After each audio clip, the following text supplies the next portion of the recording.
রামকৃষ্ণ মিশনের জমি এবং সম্পত্তি দখল করার অভিযোগ উঠল ভক্তিনগর থানা এলাকার জমি মাফিয়াদের বিরুদ্ধে। জানা গিয়েছে, শিলিগুড়ির সেবক রোডের শালুগাড়ায় অবস্থিত রামকৃষ্ণ মিশনের সেবক হাউস এক ভক্ত কর্তৃপক্ষকে দান করেছিলেন। দীর্ঘদিন ধরেই ওই জায়গায় বসবাস করেন রামকৃষ্ণ আশ্রমের আবাসিকরাও। অভিযোগ, রবিবার ভোর রাতে এলাকার এক জমি মাফিয়া প্রদীপ রায় ও আরো প্রায় 30-40 জন দুষ্কৃতী আগ্নেয়াস্ত্র এবং অন্যান্য ধারালো অস্ত্র নিয়ে সেখানে ওই সম্পত্তিতে ঢুকে গিয়ে তা দখল নেওয়ার চেষ্টা করে। নিরাপত্তা রক্ষী ও সেখানে বসবাসকারী আশ্রমিকদের মেরে ফেলার হুমকি দিয়ে ওই বাড়ি ছাড়ার নির্দেশ দেয়। সিসিটিভি ক্যামেরা ভেঙে ফেলার পাশাপাশি সকলের মোবাইল ফোন ছিনতাই করে নিয়ে যায় তারা। দ্রুত সেই সম্পত্তি না ভেঙে ফেলা হলে প্রাণে মারার হুমকিও দেওয়া হয় বলে অভিযোগ। পরবর্তীতে আশ্রম কর্তৃপক্ষ পুরো ঘটনার বিবরণ দিয়ে ভক্তিনগর থানায় লিখিত অভিযোগ দায়ের করেছে। ঘটনার তদন্ত শুরু করেছে পুলিশ।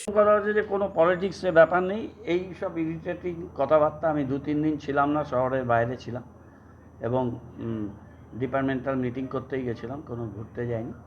সেইগুলো বিভিন্ন ডিপার্টমেন্টে মিটিং করে আমি ফিরেছি আজকে সকালবেলা। ব্যাপারটা কালকে আমি শুনেছি। এই ধরনের ঘটনা একেবারেই বরদাস্ত করা হবে না। আমি শুনেছি হাইকোর্টের একটা রায় ওদের পক্ষে আছে।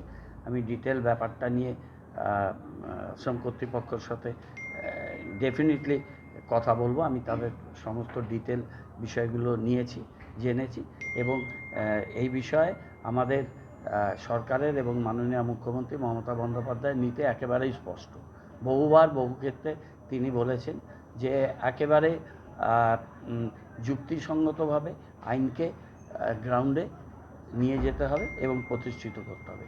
বহু ক্ষেত্রে তিনি অনেক মানবিক সিদ্ধান্ত দিয়েছেন। এই ধরনের ঘটনা যারা করেছে আমি তীব্র ভাষায় নিন্দা করি। দে আর অল মাফিয়াস, গুন্ডা, অ্যান্টি সোশ্যাল। এদেরকে কোনোভাবেই কোনো অবস্থাতে রিয়াত করা হবে না। পুলিশ যা যা ব্যবস্থা নেওয়া নিশ্চিতভাবে সেই ব্যবস্থা নেবে।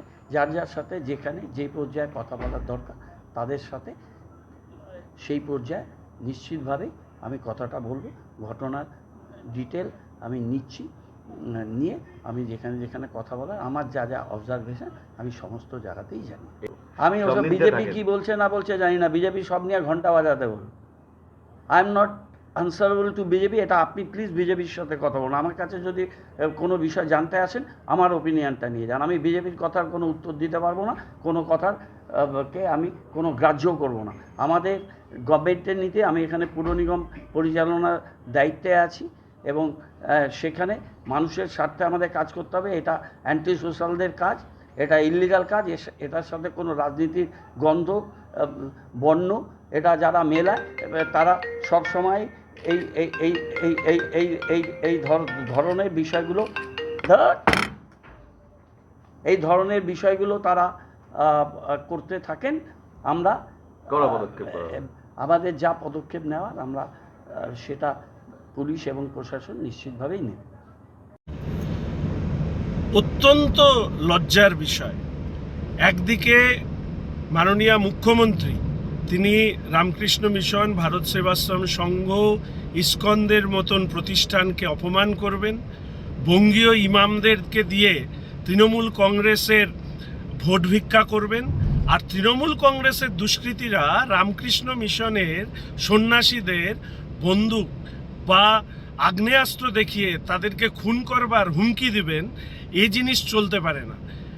পুলিশ তারা নাকি বলছে ডিসপুটেড ল্যান্ড। আরে ডিসপুটেড ল্যান্ড হলে তার জন্য আইনত ব্যবস্থা নেওয়ার জায়গা আছে। তৃণমূলের দুষ্কৃতীদের কোন অধিকার আছে যে রামকৃষ্ণ মিশনের আশ্রমের যারা সন্ন্যাসী তাদেরকে এইভাবে আগ্নেয়াস্ত্র দেখিয়ে রাত দুপুরে তুলে নিয়ে শহরের বিভিন্ন প্রান্তে ছেড়ে দেওয়া? এ জিনিস চলতে পারে না। এর শেষ আমরা দেখে ছাড়ব। এবং যদি মমতা ব্যানার্জি এবং তার পুলিশ ভেবে থাকে যে দুষ্কৃতীদেরকে দিয়ে হিন্দু সনাতনীদেরকে এইভাবে আক্রমণ করে তাদের সম্পত্তি লুট করছেন, তিনি মূর্খের স্বর্গে বাস করছেন। রাজ্য জুড়ে এর প্রতিবাদ হবে, সংগঠনগতভাবে এর প্রতিবাদ আমরা যেরকমভাবে সংগঠিত করব, নিশ্চিতভাবে রামকৃষ্ণ মিশনের যারা রয়েছেন তারা তাদের মতন তাদের প্রতিবাদ জানাবেন। এবং তার পাশাপাশি পুলিশের একাংশ যারা তৃণমূলের দলদাস হয়ে এইভাবে রামকৃষ্ণ মিশনের আশ্রমের সন্ন্যাসীদেরকে যেভাবে অপদস্থ করা হয়েছে, যদি এর বিরুদ্ধে ব্যবস্থা গ্রহণ না করেন তাহলে জেলা এবং রাজ্য জুড়ে এই ঘটনাকে সামনে রেখে আমরা রাস্তায় নামব। এবং আমি অনুরোধ করব ভারতীয় সনাতনী সংস্কৃতির সাথে যারা শ্রদ্ধা করেন, তাদের উপাসনা পদ্ধতিকে মান্যতা দেন, তাদের কাছেও যে মুখ বুজে থাকলে আগামী দিনে আমাদের এই পশ্চিমবঙ্গকে টিকে থাকার জন্য ভারতীয় সনাতনী সংস্কৃতির মানুষরা টিকে পর্যন্ত থাকবেন না। ফলে আমাদের সর্বস্তরে একত্রিত হয়ে এর প্রতিবাদ হওয়া দরকার। এই মুখ্যমন্ত্রী যিনি বারংবার করে এই ধরনের ঘটনা ঘটাচ্ছেন, পুলিশ এবং তৃণমূলের দুষ্কৃতীদেরকে সাথে নিয়ে তাদের বিরুদ্ধে চাই সর্বস্তরের প্রতিবাদ।